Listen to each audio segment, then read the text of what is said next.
What's going on, everybody? Well, we're out and about today, just about ready to hit the wood line right there, and coming out of the bluffs. I want to go down to the water, kind of check it out, see how close I can get. Surprised my camera's working. I just dropped my GoPro down that. Came right off the top of my little stand. So, come on with me and let's have some fun. Just about fell on my butt. Let's go.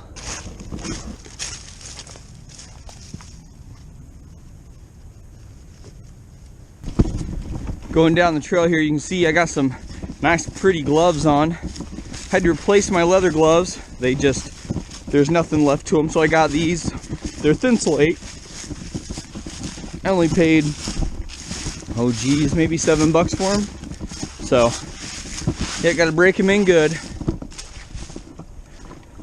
So we're coming down here, and we're on an actual trail right at the moment, but we won't be on this path for much longer. As soon as we get down here, you can kind of see the water through the trees over there. That's where we're headed. So we're gonna come down here, and hopefully this leads down there, but if not, it doesn't. I'm not 100% sure if it does or not.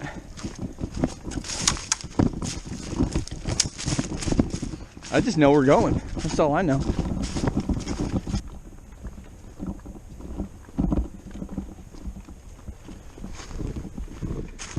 It's a really great open spot. There's some mountain bike trails here. There's some bridges over there where people who are on mountain bikes can come through. Up here's a really cool dropout, and it spins around here. I haven't ridden out here in a long time on my bike, but they've added a lot more to it. And next time I come out here, I'm bringing the bike, one of them, no doubt. They've the sun's blocking it right now, but they've really added a lot to it. It's got a nice little obstacle course here where you can come up through here and then get your speed. You can go all the way up there and shoot back down. It's really cool. Yeah, I strayed a little bit from the path I was going because I wanted to check this out. I saw the bridges and it reminded me that I hadn't been out here in a while. Look at this just a little whoop here, but if you're coming from down there pretty quick, you're probably going to end up quite a ways down. Oh, this is great. They really put a lot of good work into it. So, yeah, I'm going to be bringing my bike back down here. This is cool. They put a lot of work into it. Okay, well, I'm going to get off the bike path, and I'm going to head up over towards that water still. But, man, this is great. They put a lot of good work into it.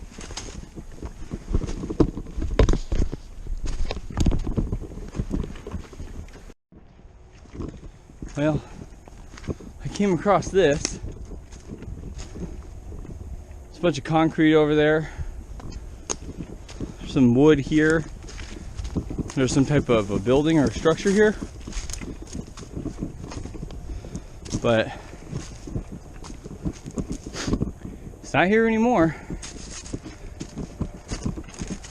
And these trees are all somewhat younger compared to everything that's around them. But hoses, these look like they probably came from the railroad.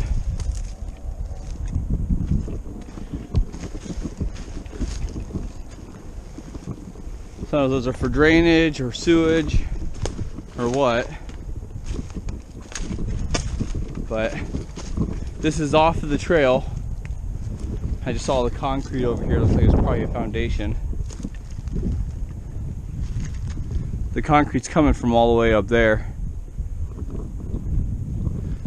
I'm not familiar enough with what would have been here or what could have been here.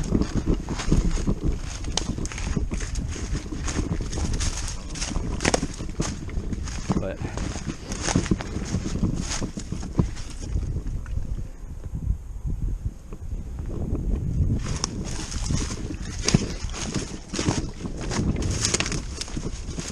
perfect get out of the rain shelter if you're in a hurry or something's coming your way. That's for sure. It's see it. it's fallen down, but then it's been hollowed out. It's probably already rotten in the inside, so there probably wasn't a lot to hollow out, but you can definitely tell animals have been coming in and out of it.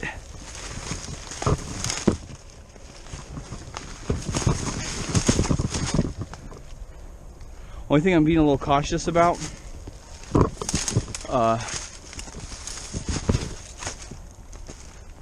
is where I'm at right now. I saw some big cat prints down there a little ways. There's nothing in there, but there's some water down here. So, but yeah, I saw some bigger cat prints down there a little while ago. I didn't want to chance that at all, but there's definitely been some animals coming and going. Made a small bed inside of there. There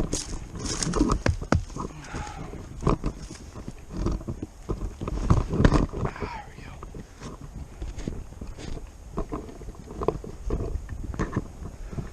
go. Look at all this tinder. Got to cross the rail tracks. Here comes the train. So I'm gonna cross before that train gets here. A couple reasons. One, I want to be out of the way. Two, I don't know how long that train is, and I don't want to wait for it. So, and this is where I planned on coming to anyway.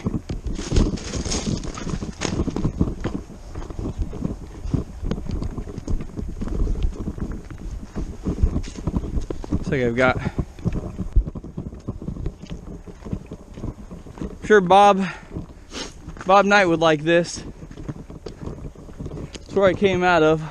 Actually, I came from way up over there.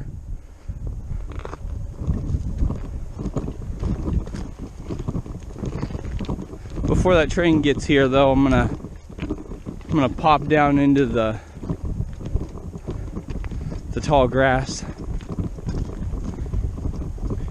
and I'm wearing a bright orange jacket to be safe. But sometimes, when you don't want to be seen, that's what can happen. So, looks like some animals have been resting here too. This is more than likely part of a deer den.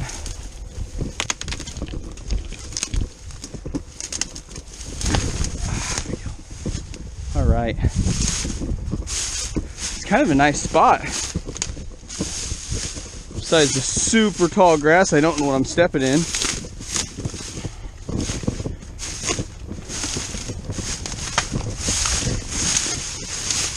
This is super tall grass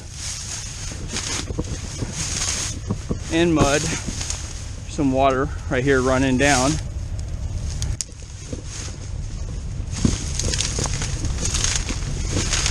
I'm gonna get out a eye shot, but here comes the train.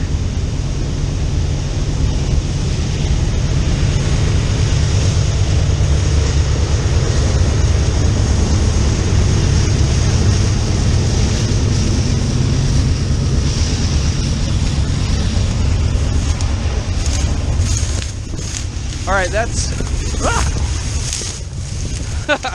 that's Union Pacific. So there won't be a caboose on that train. There will be what's called an end of train unit or end of train device, an EOT, and that is what they call the new caboose. That communicates with the front of train device, and basically tells the train engineer where the train is at in conjunction with the rear end of it. So I'm gonna keep on making my way through this mud and ice over here to the water. You probably don't want to watch me travel all the way through here. In case you're wondering what this cord is that I've got, the cold air. It's 15 degrees right now, and the cold air is just sucking my battery. So I've got my backup battery in my chest pocket here, and it's giving me juice. So I made it to the water. When I get the rest of the way through there, I'll be back with you. All right, well, unfortunately, about as close as I can get to the water, because technically this is all the water area. This is part of the wetlands. I got fairly close, but the water started getting so deep, I don't want it to go over my boots, because that would just make for an uncomfortable trip outdoors. The train did just finish coming by, so I'm gonna make my way right up here into the woods, find a nice spot to just hang out and enjoy it.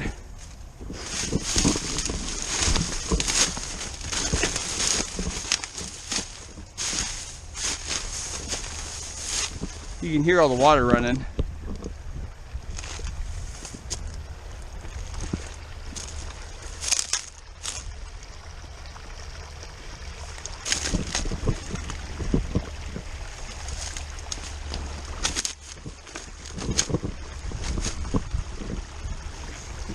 That was kind of fun. I'm a little tired now because I just literally hiked up this huge embankment. I had to climb it. I'm in a really nice, kind of closed off area if you look around. This is where I crawled up into. Now up there is even more wooded areas, but I'm really down in kind of a cool gully. And I'm getting sweaty, so I'm going to shed off this jacket and maybe this hoodie I have on. And I think I'm going to put together a little small area to make some food. Just relax, enjoy this place, find out what's going on with my other GoPro here. It giving me some issues, not wanting to turn on, so I'm using my other one right now. But it's probably due to the cold. I haven't had a problem with this GoPro do this before, so. But anyway, here we be.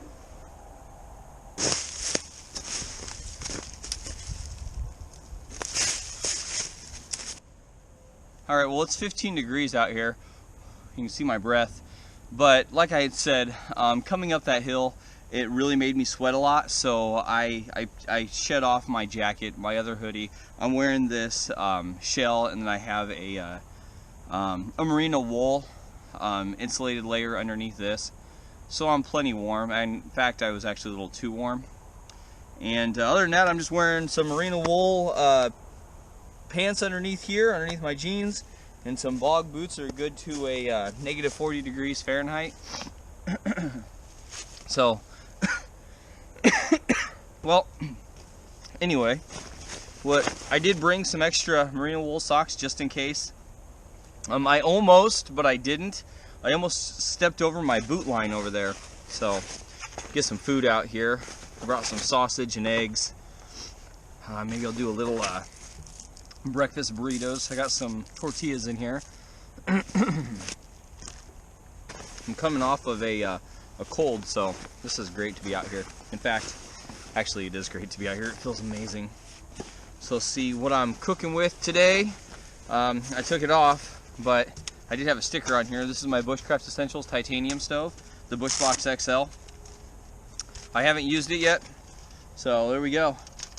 We're gonna break into this bad boy, and for my cooking supplies, I brought this. Kind of get rid of that. I don't need that in there. I just had it wrapped to hold everything together. This is kind of my titanium mess kit that I've been fooling around with. I've got a Snow Peak titanium bowl.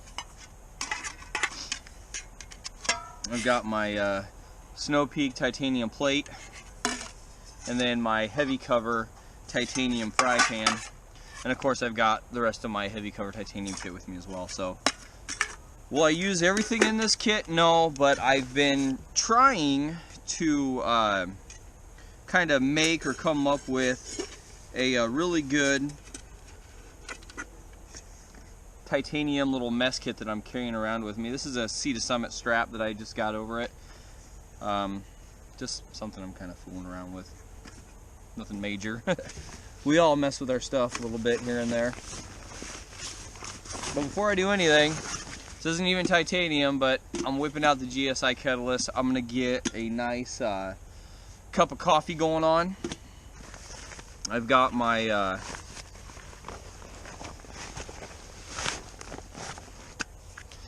French press from GSI. Cool thing is since everything else that I'm carrying is so lightweight, me bringing something like this in my Catalyst really is not a lot of weight on my back. In fact, bringing everything that I brought, very lightweight. I'm not really a gram counter, you know, so it doesn't to me really matter, but it's just kind of cool to play around with new things and make things noticeably lighter instead of worrying about how light it really is. So anyway, let's get this on. I'm gonna do this. I'm gonna really mix it up real good like that.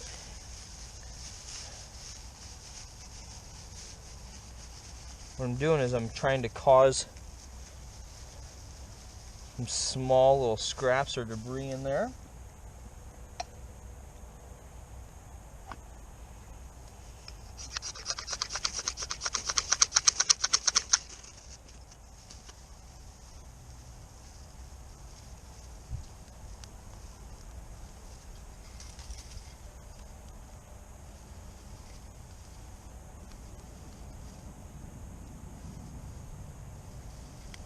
There we go.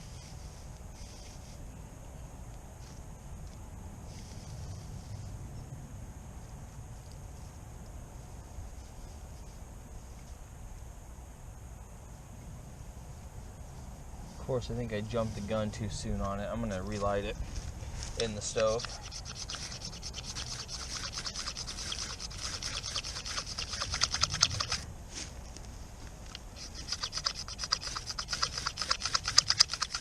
There we go.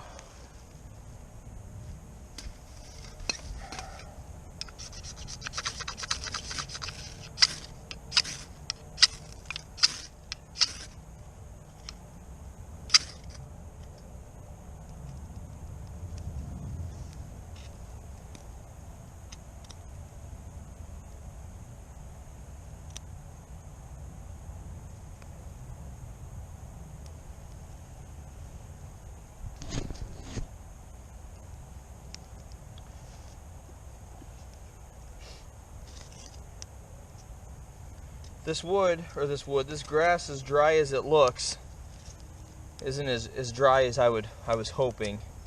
The reason why I did my fire still like that is because a lot of you guys who use a fire still know that helps out. You can hear and you can see the moisture burning off of this stuff. It helps just kind of keep one area get really, really hot instead of just throwing a spark in there, because the stuff isn't super dry. But, you know, say what you will, it worked. And that's what matters. It works. Feather sticks are catching really good.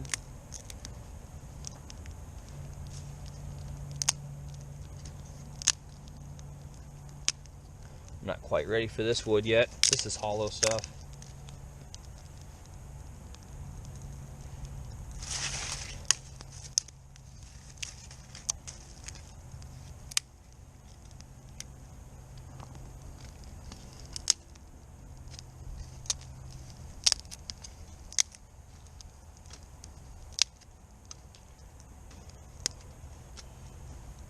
You can hear the water in the wood sizzling, And you can also hear when it hits a pocket of water or a pocket of air in the wood, that it just, you hear that. My water is frozen. I have big chunks of ice in it.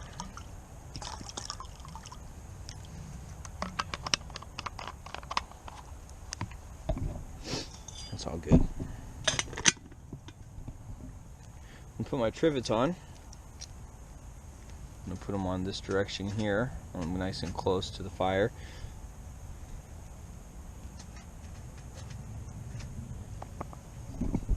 I don't fear well, you know what? Let me I want to get the best burn I can, so I'm gonna lift the kettle up a hair. So I'll flip-flop it over. About right there, right? That gives me, these trivets lift the pot up just a bit. Allow good airflow underneath and everything else. Well, the stove seems to be doing a pretty good job. See down inside the pot, I've already got some air bubbles going on. It's getting ready to boil. I'm just stuffing it just full of wood, trying to see what it'll do. And it's working. I mean, it's trucking, no doubt about it. Cleaning out the bottom catch here.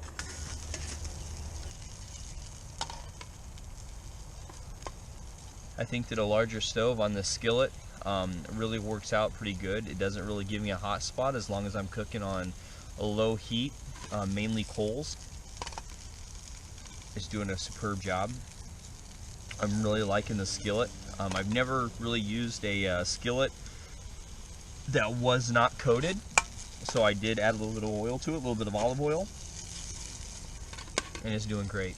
I think as long as I allowed the titanium to heat up evenly instead of super fast from the flame, it's keeping the hot spots down to non-existent actually, and it's cooking the food great. So this is cool. I'm liking it so far.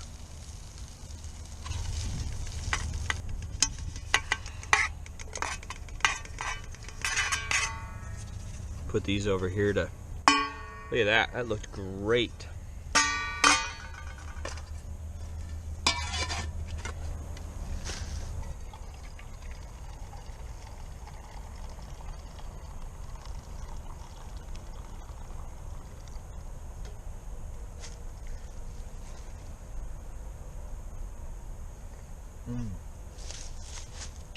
Some good coffee, nice and black.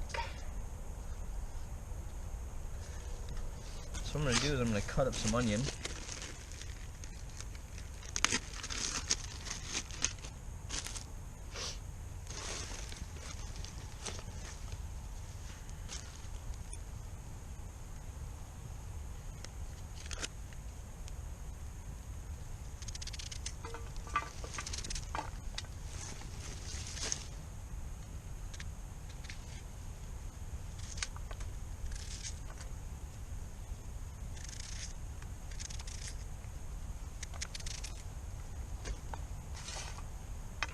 I don't have my cutting board with me today, so I'm cutting it by hand.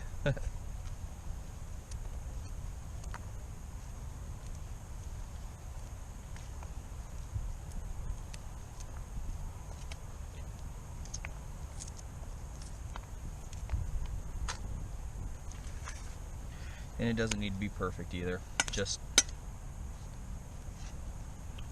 my prep knife that I've been carrying around with me is my Mora, just the companion. So get these onions nice and warm and soft. I'm using the oil that's left, or the grease that's left in the skillet from the sausage. And I don't want to burn them, and I don't want to burn to the pan, so I'm just kind of holding it over until my fire goes down a little bit. You can hear them, they're already cooking.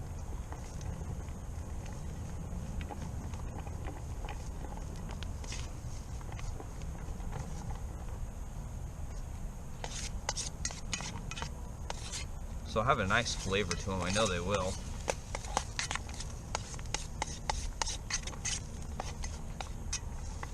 smell great.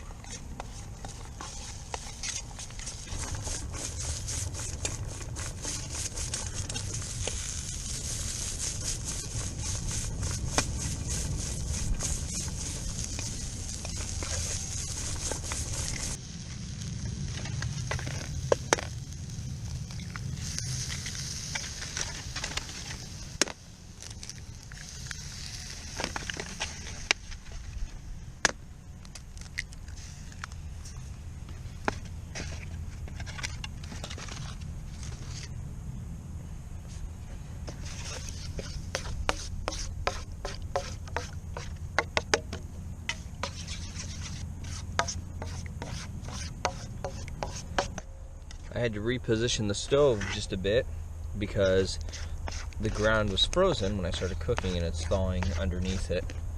So that's always great. But the eggs are coming along great. They're not sticking, which is a bonus. I've got a little bit of a higher fire underneath, so I'm trying to be quick about it so I don't scorch them.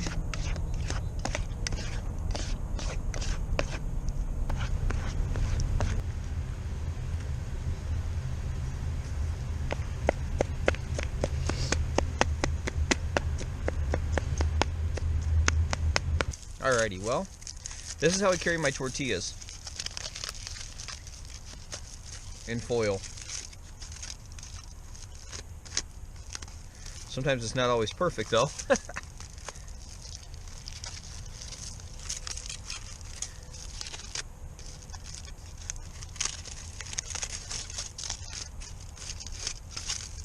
Usually I don't press the ends so hard together, but so as I'm unrolling it, my tortillas will start to unroll in here. You can see that.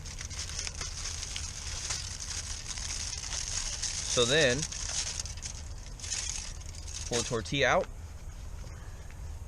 I'll hold it above that heat just a little bit to give it some flex. This is eggs, sausage, onion, deliciousness, energy to hike back out of here. But this is also the first bite rule. So, dirty. Here we go.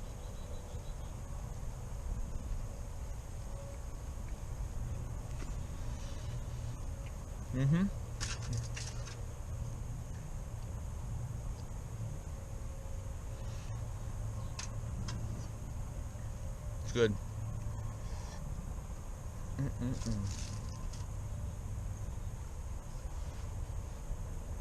Oh yeah.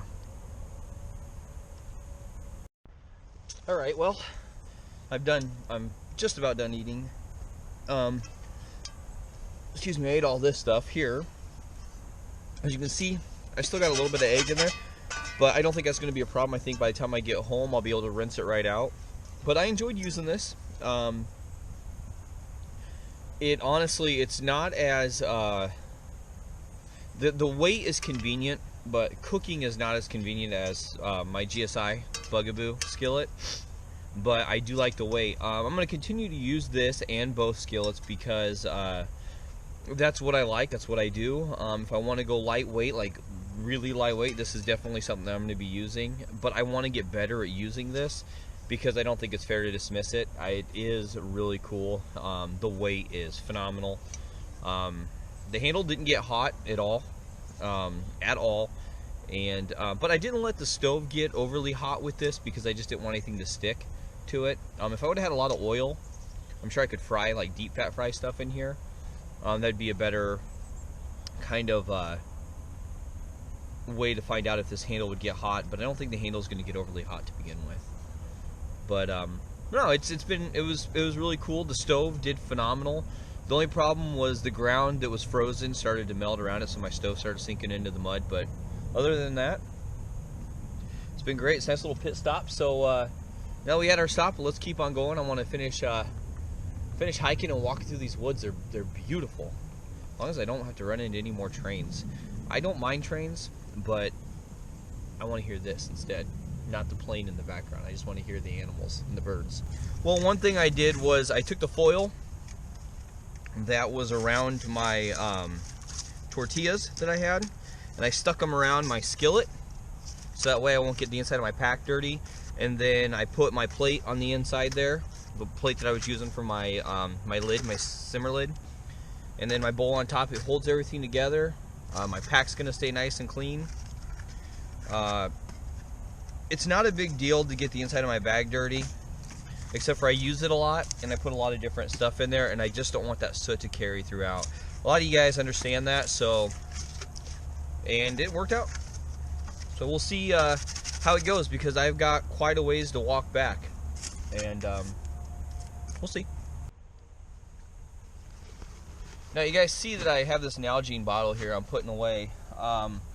One thing that was kind of a hard lesson learned for me was to always carry more than one water option, hydration option. I have a water filter in the top of my pack right here. There is water near me, but if that, say the water was tainted, or my water filter wasn't working right, or maybe I opened up the bag and I realized there was mold on the inside of my water filter because I didn't have it sealed up. I mean, these are things that you can run into.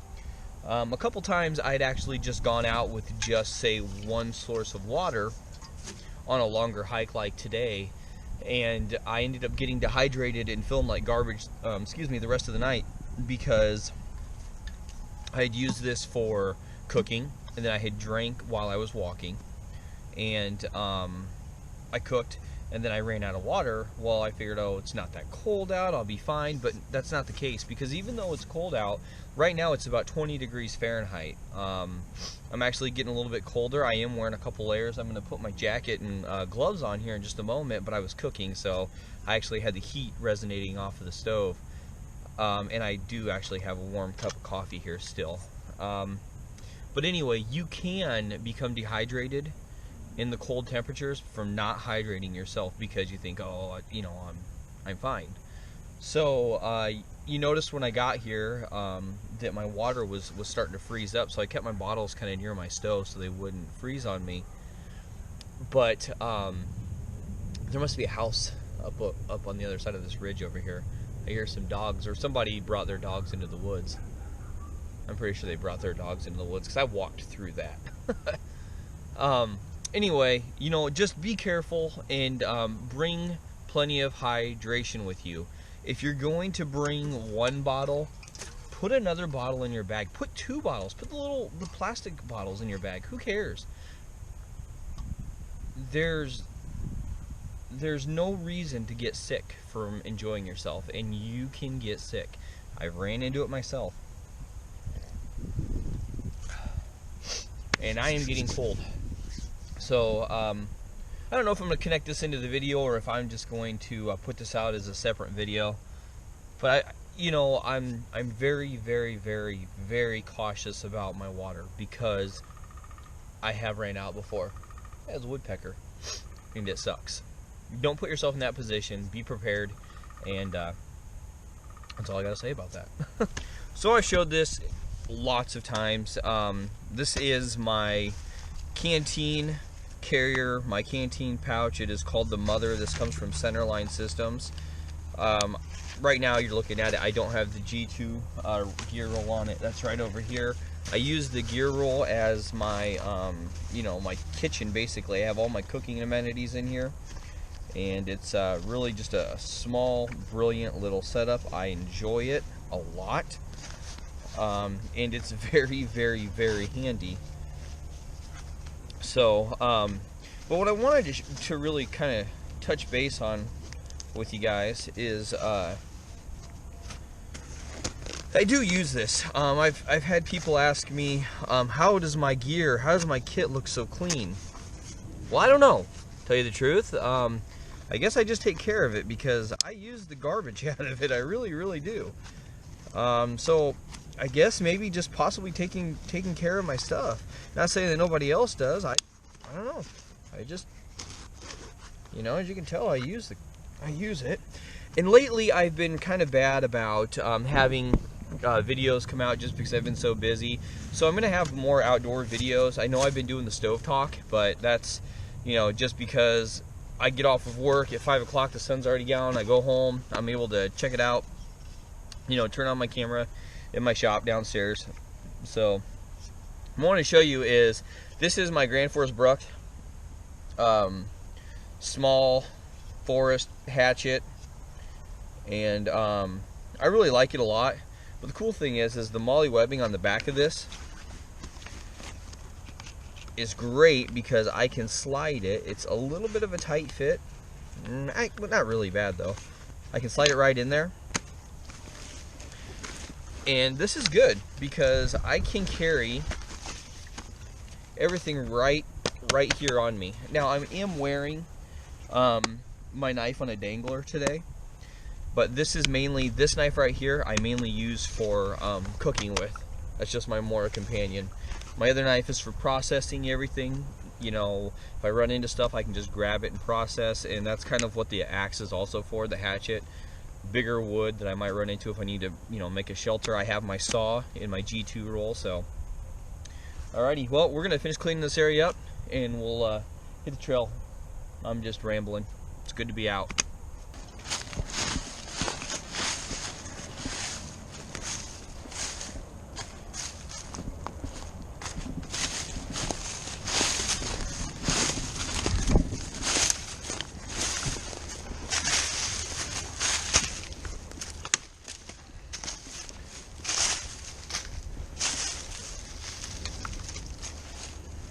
Alrighty, well, there's where I was. Doesn't look too all different from everything else. Time to roll out.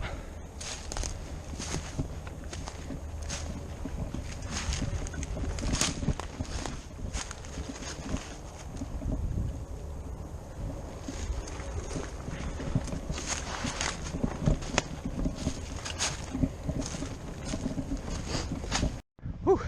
Had to get out of the wind a little bit. I'm using the tree to block myself. I'm coming down here at the wind to my back. Going back, I'm walking into the wind. And you can definitely feel the 20-degree temperature outside. It's chapping actually. So right now I'm walking on a ledge. Check it out. Pretty cool.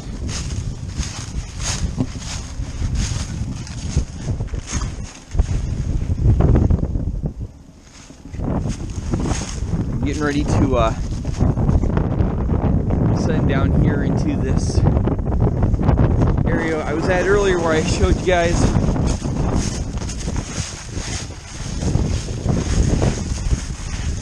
Where there was a structure at one time. It's actually really steep.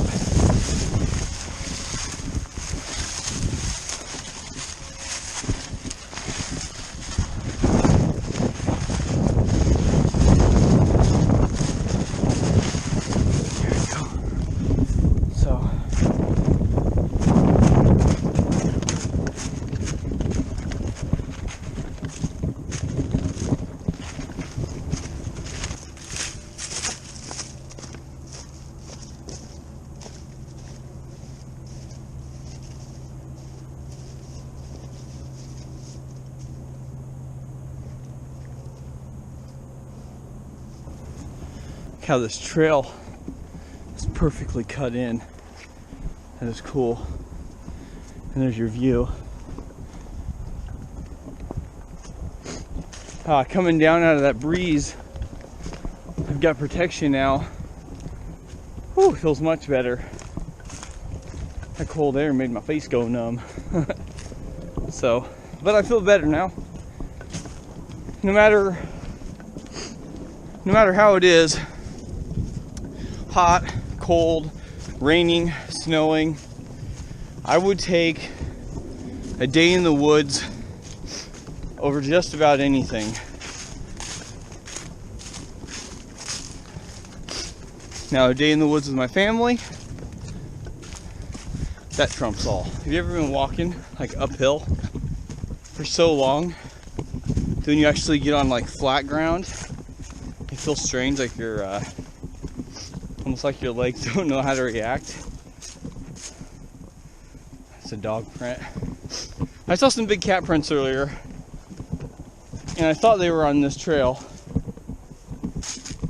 the part that I'm on right now, but I'm only seeing some deer and dog. But I knew I should have taken a picture of them. It's a dog. I just didn't. Dang it. Man, I'm kicking myself in the butt for it. We have mountain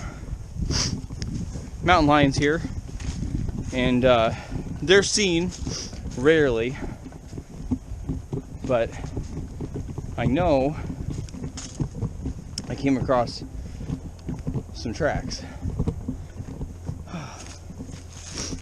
Oh well, if I come back upon them, I'll show you. But that's a raccoon there. See that? That's raccoon there. The big cat prints are,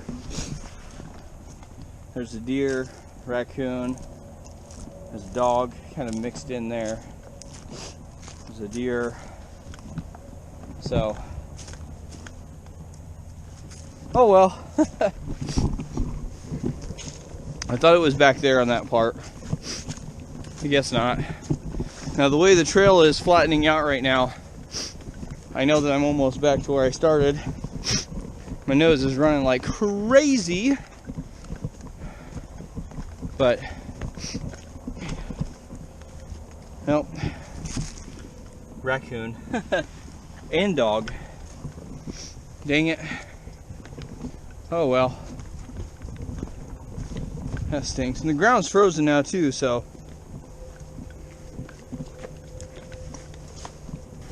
Here would be, this is a coyote. This is a coyote's hind paw print. Real similar to a dog, except for the pad. And usually when dogs are out here, their paws or their prints actually expand out a little bit more. On this, you can see his claws, or hers claws. Probably a boy just by the size. But I have not found any more mountain lion prints. I really should have taken a picture of it. Dang it. But here's a coyote. And you can tell this coyote's probably sniffing out a deer. Right there is a deer print. Also going that direction. So, and the coyote's pad print is not new, but newer than the deer print. So there's another one. A couple of them look like he was circling right here, smelling.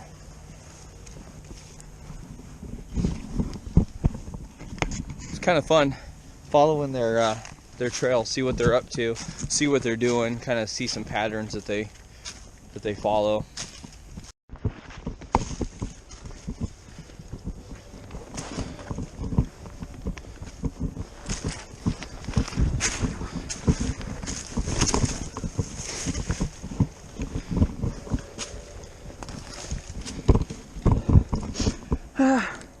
It's so steep. Here's flat. That's where I came from.